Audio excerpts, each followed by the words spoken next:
Hello students, greetings of the day. आज हम BCom second year के बिजनेस एंड फाइनेंशियल मैनेजमेंट के first paper का फर्स्ट टॉपिक स्टार्ट करेंगे, जो कि है meaning, nature and scope of financial management. देखिए स्टूडेंट्स, हमने अकाउंटिंग पढ़ा, आप लोगों ने अकाउंटिंग पढ़ रखा है। अकाउंटिंग में आप लोगों को पता है कि हम केवल डेटा की रिकॉर्डिंग करते हैं।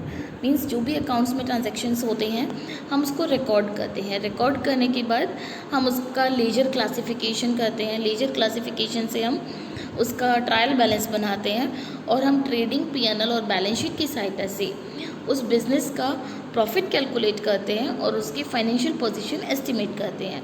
ये रोल होता है अकाउंटिंग का। लेकिन इसमें मनी का मैनेजमेंट नहीं होता।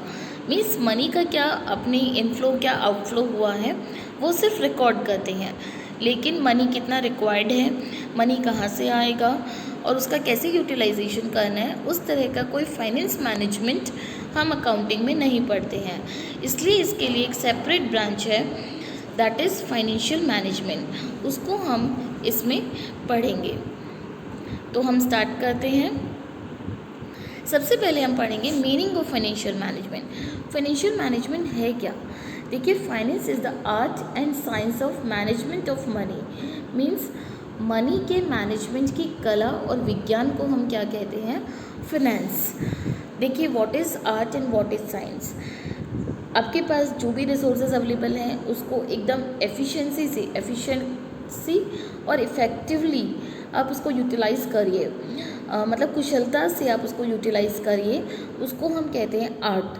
और साइंस होता है जिसमें कुछ सेट ऑफ थियरीज़ होती है, कुछ रूल्स होते हैं जो पहले से टेस्टेड होते हैं। तो इस तरह से जो मनी का जो मैनेजमेंट है, जो फाइनेंशियल मैनेजमेंट है, वो कला भी है और विज्ञान भी है। So finance is an art and science of management of money.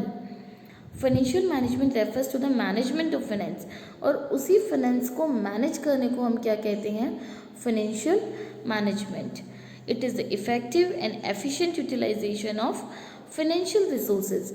एक कॉरपोरेट के पास, एक कंपनी के पास, एक इंडिविजुअल के पास जो भी फाइनेंशियल रिसोर्सेज है, मीन्स ऐसे रिसोर्सेज जो डायरेक्टली और इनडायरेक्टली मनी से रिलेटेड है, उनका efficient utilisation is known as financial management.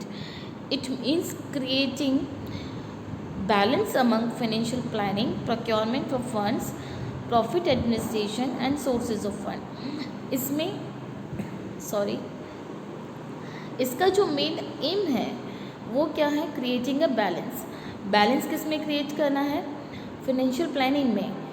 Procurement of funds, वित्तीय नियोजन में। मीन्स पैसा कितना रिक्वायर्ड है, किस किस काम के लिए कितना कितना फाइनेंस की रिक्वायरमेंट होगी, कितने वित्त की रिक्वायरमेंट होगी, वो फंड्स कहाँ से प्रोक्योर करना है, मीन्स कहाँ से आपको फंड्स लेना है।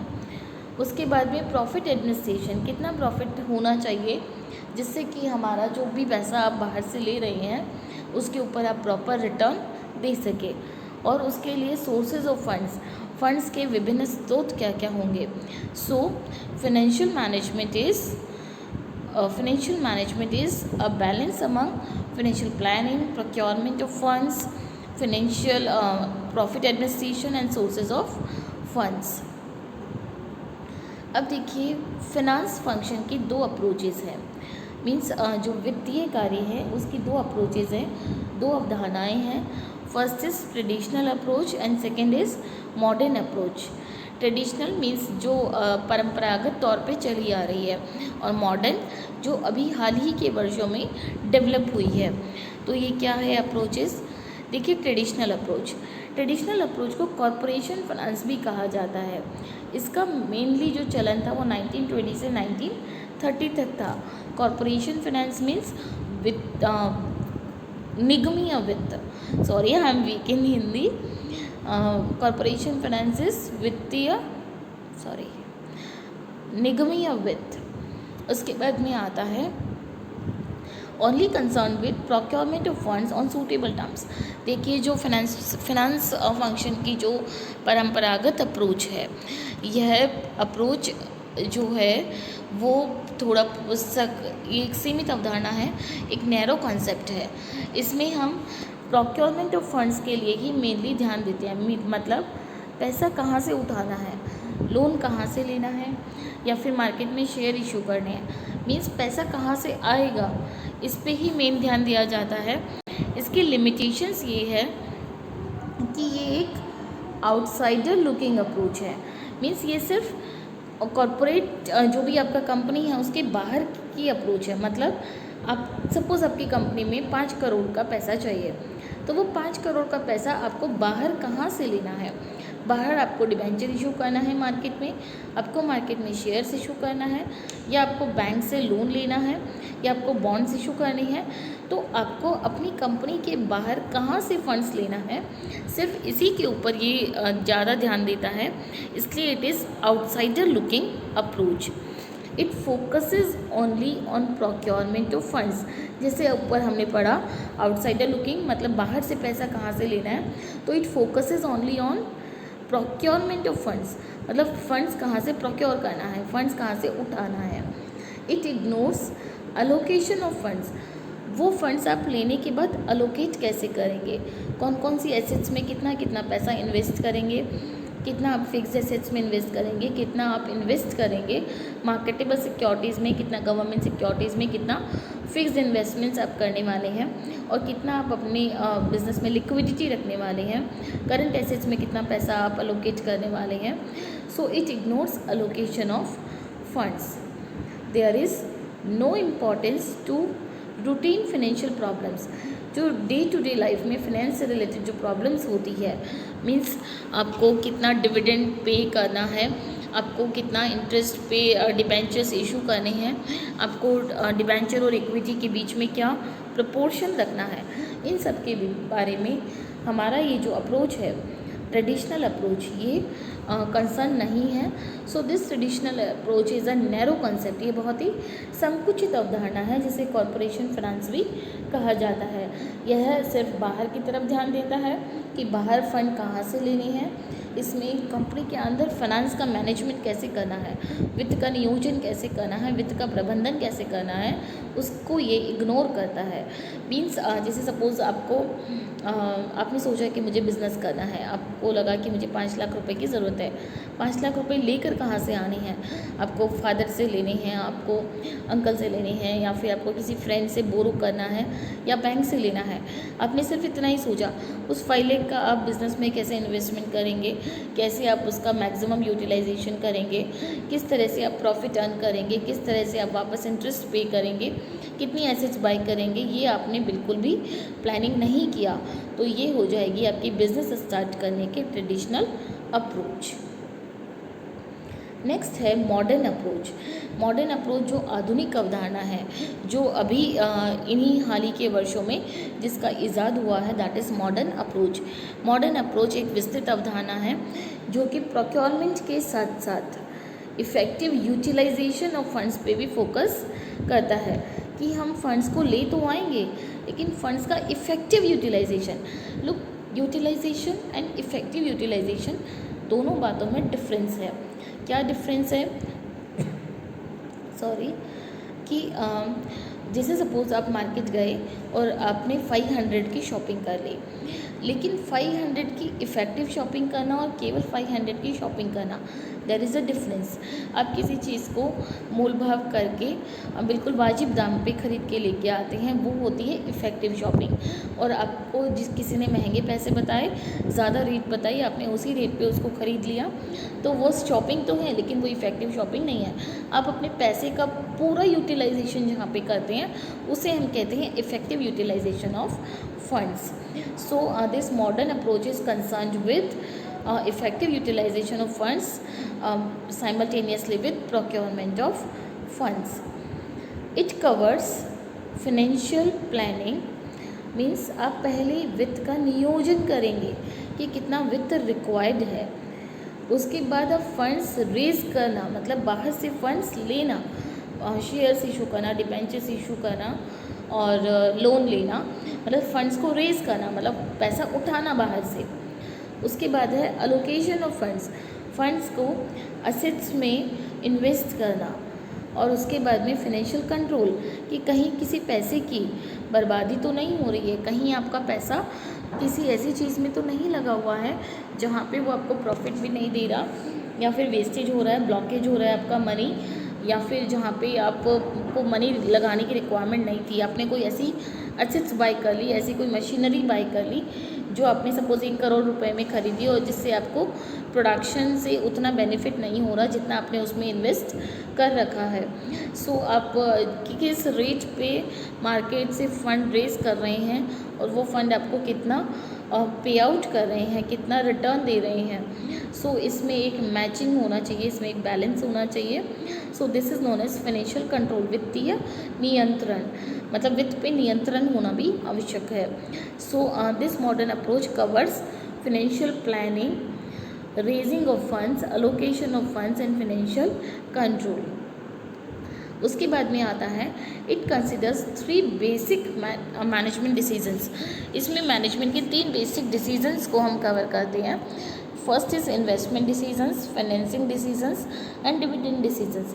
अगर आपने कैश फ्लो स्टेटमेंट बनाना पड़ा होगा इन 12th क्लास आई गेस, तो उसमें आपने ये 3 तरह के कैश फ्लो से रिलेटेड ट्रांजेक्शन पढ़े होंगे कि आपका इन्वेस्टमेंट में कितना कैश इनफ्लो आउटफ्लो हुआ, फाइनेंसिंग में कितना हुआ और डिविडेंड में कितना हुआ। यहाँ पे हमारा जो ये डिसीजंस है उसमें देखिए इन्वेस्टमेंट मीन्स आप फंड्स अलोकेट कर रहे हैं, तो फंड्स अलोकेट कर रहे हैं मतलब पैसा कहीं पे लगा रहे हैं, तो आपको देखना है, आपको बैलेंस शीट की एसेट साइड देखना है कि आपको फंड्स कितना फिक्स एसेट्स में लगाना है, कितना आपको फंड्स इन्वेस्ट करना है सिक्योरिटीज़ में या कहीं और उसके बाद में करंट एसेट्स मतलब कितना आपको स्टॉक मेंटेन करना है, आपको डेटर्स को कितने टर्म्स के ऊपर उधारी देना है, सो आपको लिक्विडिटी कितनी मेंटेन करना है। तो आपको इन्वेस्टमेंट डिसीजंस मतलब आप बैलेंस शीट की एसेट साइड पे फोकस कर रहे हैं कि मेरा पैसा कहाँ कहाँ पे मुझे इन्वेस्ट करना है। नेक्स्ट आता है financing decisions. Financing decision basically deals with liability sides of balance sheet. Means आप फाइनेंस कहाँ से प्रोक्योर करेंगे, पैसा कहाँ से उठाएंगे, फंड्स कहाँ से रेज करेंगे। मीन्स आप मार्केट में प्रेफरेंस शेयर अगर इशू कर रहे हैं, इक्विटी शेयर्स अगर इशू कर रहे हैं तो उनका क्या क्या रेशो रहेगा, क्या प्रपोर्शन रहेगा। डिबेंचर्स अगर आप इशू कर रहे हैं तो किस रेट पे इशू करेंगे और कितने अमाउंट के डिबेंचर्स आप इशू करेंगे। अगर आप लोन ले रहे हैं तो कितना लोन लेंगे, आपकी करंट लाइबिलिटीज़ कितनी होगी। इट मीन्स आप एक बार में क्रेडिटर से कितने टर्म के ऊपर उधार खरीदेंगे। सो this is financing decisions. Next is dividend decisions. देखिए डिविडेंड डिसीजन जो है उसमें हम ये देखते हैं कि जब आपकी कंपनी प्रॉफिट कमाने लगेगी तो उस प्रॉफिट का कितना हिस्सा आप अपने बिज़नेस में वापस अलोकेट करेंगे, वापस लगाएंगे। जैसे सपोज़ आपने 2 करोड़ का प्रॉफिट अर्न किया, उस 2 करोड़ में डिबेंचर्स को इंटरेस्ट चुकाने के बाद, इनकम टैक्स पे करने के बाद आपके पास 2 करोड़ का प्रॉफिट बच रहा है।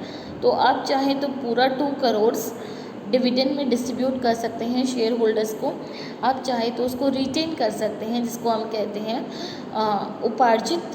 उपार्जित रिजर्व जो आपके होते हैं संचय। उन संचय को आप भविष्य में अपने बिजनेस में एज ए कैपिटल वापस यूज़ कर सकते हैं। सो दिस इज़ डिविडेंड डिसीजन कि डिविडेंड पे आउट रेशियो आपका कितना होगा। उसके बाद आता है so it was the modern approach of financial management. अब आता है what is the scope of financial management.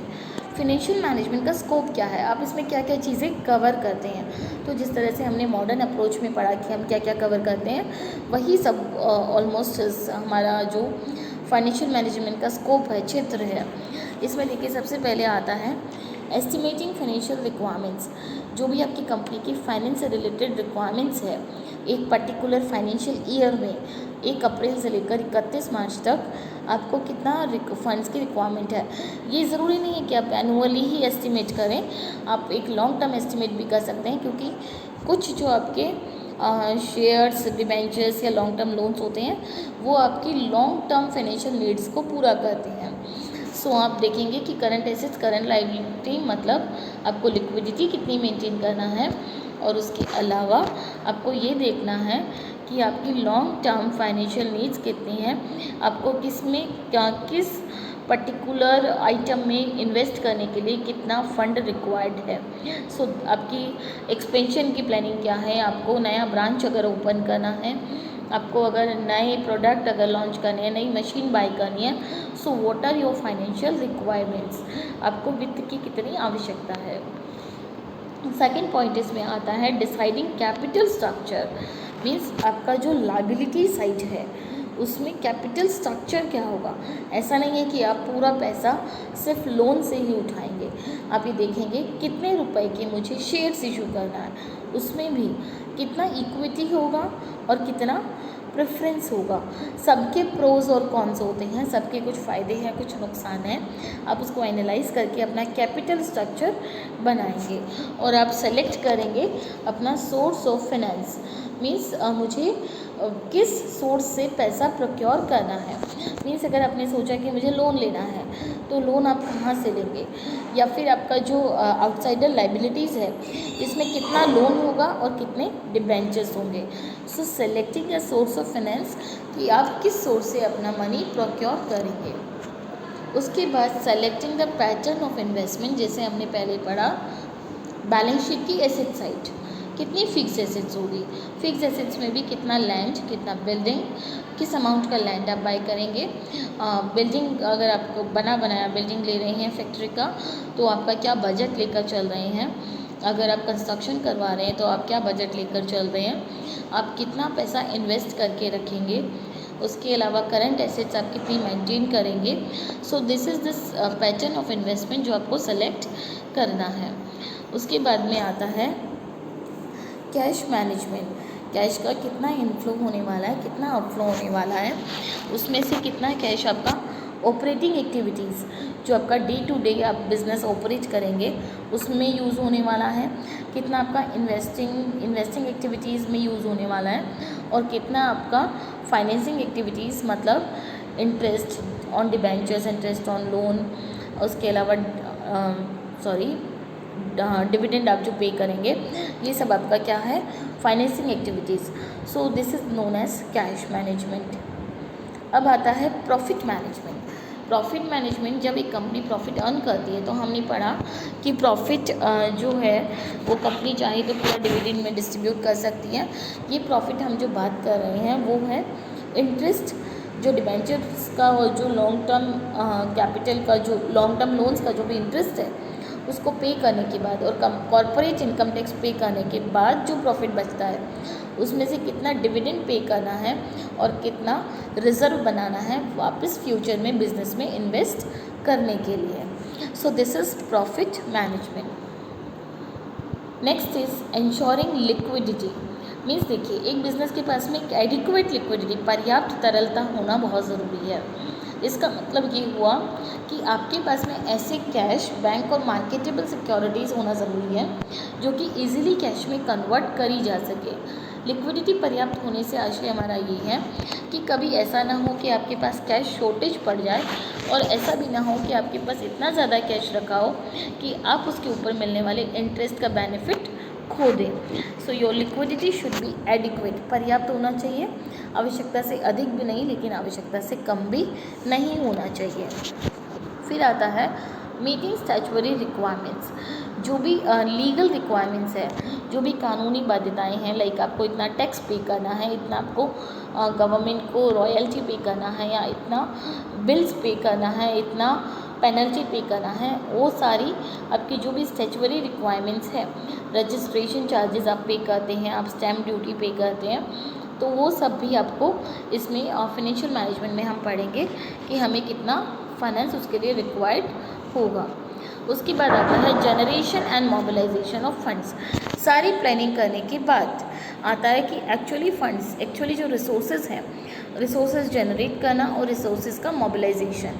मतलब ऐसा नहीं हो कि आपने रिसोर्सेज खरीद लिए लेकिन वो आपके यूज़ में नहीं आ रहे हैं। रिसोर्सेज का मोबिलाइजेशन होना बहुत ज़रूरी है।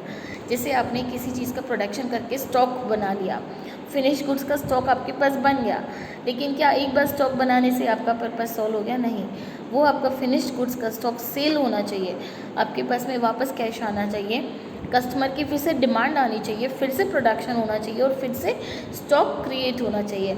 सो this is known as mobilisation of resources. मतलब रिसोर्सेज का एक चलन जो है वो बना रहना चाहिए, उसकी एक गति बनी रहनी चाहिए.